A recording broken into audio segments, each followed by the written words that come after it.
జై శ్రీ గణేష. మనం మహాభారతం చెప్పుకుంటున్నాం. ఎక్కడున్నాం? భీష్మ పర్వం మొదటి ఆశ్వాసంలో ఉన్నాము. ఇప్పటి వరకు 15 అధ్యాయాలు పూర్తి చేసుకున్నాము. ఈరోజు 16వ అధ్యాయము. దీనిలో మొత్తం 24 శ్లోకాలు ఉన్నాయి. ఇందులో శ్రీకృష్ణ పరమాత్మ దేవాసుర స్వభావాల గురించి చెప్తాడు. అసలు అసుర స్వభావం అనేది ఎలా ఉంటుంది, అహంకారం అనేది మనిషిని ఏ విధంగా పతనం చేస్తుంది, అలా అసుర స్వభావంతో ఉన్నటువంటి వ్యక్తికి ఆ పరమాత్ముడు వేసేటువంటి శిక్షలు ఎలా ఉంటాయి, అసలు నరక ద్వారాలు అంటే ఏంటి, అవి ఏ విధంగా నరకం వైపు నడిపిస్తూ ఉంటాయి, అసలు మనం ఏం చేయాలి ఏం చేయకూడదు అనేది ఎలా నిర్ణయించుకోవాలి, అసలు ఏది తప్పు ఇది ఒప్పు అని మనకు చెప్పేది ఎవరు, దేని ఆధారంగా మనం పనులు చేయాలి, ఇలాంటి అనేక విషయాలు కూడా మనకు 16వ అధ్యాయంలో ఉంటాయి. షోడశాధ్యాయము దీనికి సంబంధించి శ్రీకృష్ణుడు ఇలా అంటుండడంతో మొదలవుతుంది. అర్జున, భయం లేకుండా ఉండడం, అంతఃకరణ శుద్ధితో ఉండడం, జ్ఞాననిష్ట, యోగనిష్ట, దానము, ఇంద్రియ నిగ్రహము, యజ్ఞము, తన ధర్మం ప్రకారం నడుచుకోవడము, తపస్సు, సరళత్వము, అహింస, సత్యము, క్రోధం లేకుండా ఉండడం, త్యాగము, శాంతి, ఇతరులలో ఎప్పుడూ దోషాలు ఎంచకుండా ఉండడం, జీవులన్నింటి మీద దయ కలిగి ఉండడం, ఇతరుల మనసు నొప్పించకుండా మన పనులు చేయడము, చెడ్డ పనులు చేయాలంటే కూడా భయపడడం, చాంపల్యం లేకుండా ఉండడం, సహనము, ఓర్పు, ధైర్యము, శుచిత్వము, ద్రోహబుద్ధి లేకుండా ఉండడం, ఇవన్నీ కూడా దైవగుణ లక్షణాలు. దైవ సంపదతో పుట్టిన వారికి మాత్రమే ఈ లక్షణాలు ఉంటాయి. అర్జున, నువ్వు అలాంటి దైవీ సంపదతో కలిగినటువంటి వ్యక్తివి. ఖచ్చితంగా ఇలాంటి గుణాలు ఉన్నటువంటి వ్యక్తికి ఏదో ఒక సమయానికి మోక్షం అనేది వచ్చి తీరుతుంది అని చెప్తాడు. ఇక నీకు మరొక విషయం చెప్తాను. ఈ లోకంలో 2 రకాల జీవులు ఉంటారు. ఒకరు దైవ స్వభావం కలవారు, ఇంకొకరు అసుర స్వభావం కలవారు. ఇప్పటి వరకు నీకు దైవ స్వభావం ఉన్న వాళ్ళ గురించి చెప్పాను కదా, ఇప్పుడు నేను అసుర స్వభావం ఉన్న వాళ్ళ గురించి చెప్తాను. ఈ అసురులు ఎప్పుడు గర్వం, దురహంకారం, క్రోధం, నిష్ఠూరత్వం, అజ్ఞానంతో ఉండి ఉంటారు. ఇది చెయ్యాలా ఇది చెయ్యకూడదా అని ఎప్పుడు కూడా ఆలోచించరు. వాళ్ళలో శుచిత్వం అనేది ఉండదు, ఆచారం అంటేనే పాటించరు, సత్యం ఎప్పుడూ పలకరు, జగత్తంతా కూడా అసత్యం అంటారు, దీనికి ఒక ఆధారం అంటూ ఉండదంటారు, భగవంతుడే లేడు అని అంటుంటారు, ప్రకృతి, పురుషుడు ఈ వీళ్ళ సంపర్కం వల్ల మాత్రమే జీవులు పుట్టాయి, దానికి కేవలం కామమే కారణం, దానికి మించింది ఏదీ లేదని చెప్పేసి వాదిస్తూ ఉంటారు. ఇలాంటి భావాలు కలిగినటువంటి అల్పబుద్ధులు ఎవరైతే ఉన్నారో వాళ్ళు కేవలం ఇంద్రియాల మీద ఆసక్తి ఉండి చాలా తీవ్రమైనటువంటి కర్మలు చేస్తూ ఉంటారు. కేవలం తమ కోరికలు తీర్చుకోవడమే లక్ష్యంగా పెట్టుకుంటారు. బుద్ధి లేని వాళ్ళై చెడు సంకల్పాలతో అన్ని దుర్మార్గ పనులు చేస్తూ ఉంటారు. చచ్చే వరకు లెక్కలేనన్ని చింతలతో గడుపుతారు. వీళ్ళందరూ కూడా ఏదో చేస్తున్నాం అనుకుంటారు, కానీ ఎప్పుడూ చింతిత హృదయంతోనే బతుకుతుంటారు.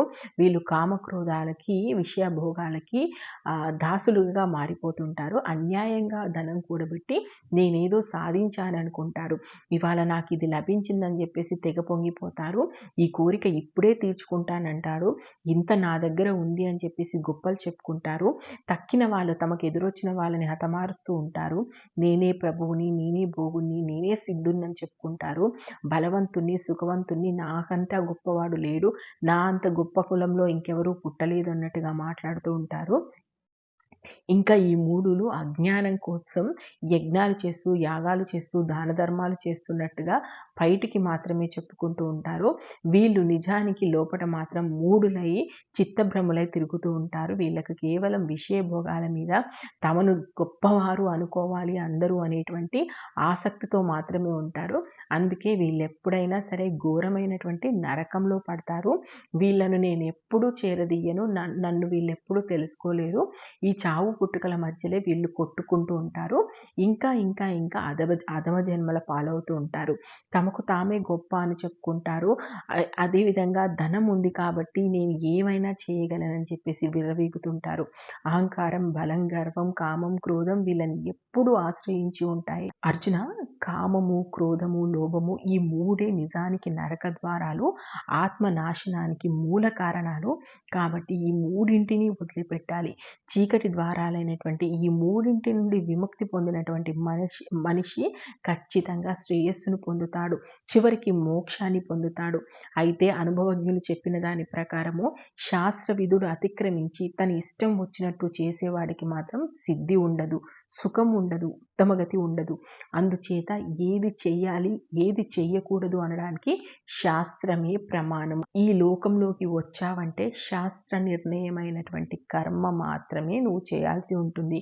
కాబట్టి శాస్త్రాన్ని ప్రమాణంగా తీసుకొని మాత్రమే ఆ జీవి మనుగడ ఉండాలి అంటాడు. సో ఓవరాల్గా మనకు 16వ అధ్యాయంలో శ్రీకృష్ణ పరమాత్ముడు చెప్పింది ఏంటంటే దేవతాంశతో పుట్టిన వారి లక్షణాలు ఎట్లా ఉంటాయి, అసుర ప్రవృత్తితో ఉన్న వారి లక్షణాలు ఎలా ఉంటాయి. దైవ ప్రవృత్తితో ఉన్న వాళ్ళకి తనే జ్ఞానాన్ని కల్పించి ఏదో ఒక జన్మకైనా మోక్షాన్ని ప్రసాదించి తనను తెలుసుకునేటువంటి అవకాశాన్ని ఇస్తాడు.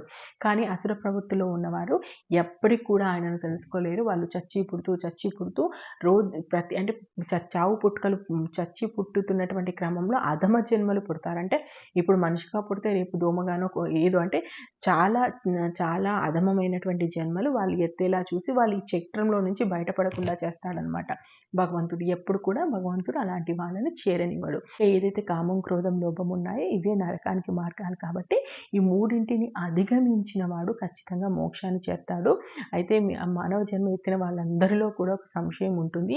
ఏది చేయాలి, ఏది చేయకూడదు, ఏది ధర్మము, ఏది అధర్మం అనడానికి ఏది ప్రమాణం, దేని ప్రమాణంగా తీసుకోవాలంటే మన మహర్షులు, మునులు, ఋషులు మనకు ఒక శాస్త్రాన్ని ఏర్పాటు చేసి ఉంచారో ఆ శాస్త్ర ప్రకారం మాత్రమే కర్మలు చేయాలి. నువ్వు కర్మ భూమిలో పుట్టావు కాబట్టి ఆ కర్మను కేవలం శాస్త్రానుసారం మాత్రమే చేయాలని చెప్పేసి మనకు 16వ అధ్యాయంలో చెప్పారు. మరి 17వ అధ్యాయంలో ఏముంది, కృష్ణార్జునులు ఏం మాట్లాడుకున్నారు, ఆ తర్వాత ఏం జరిగిందో మనం రేపటి ఎపిసోడ్లో చూద్దాం. నేను మహాభారతం ఉన్నది ఉన్నట్టుగా చెప్తున్నాను. మీకు నచ్చితే ఆశీర్వదించండి. ఇప్పటి వరకు మహాభారతంలో ఏం జరిగిందో తెలుసుకోవాలనుకుంటే మన ఛానల్కి వెళ్ళండి, మహాభారతం ప్లేలిస్ట్ ఉంది, చూడండి. Thank you. జై హింద్.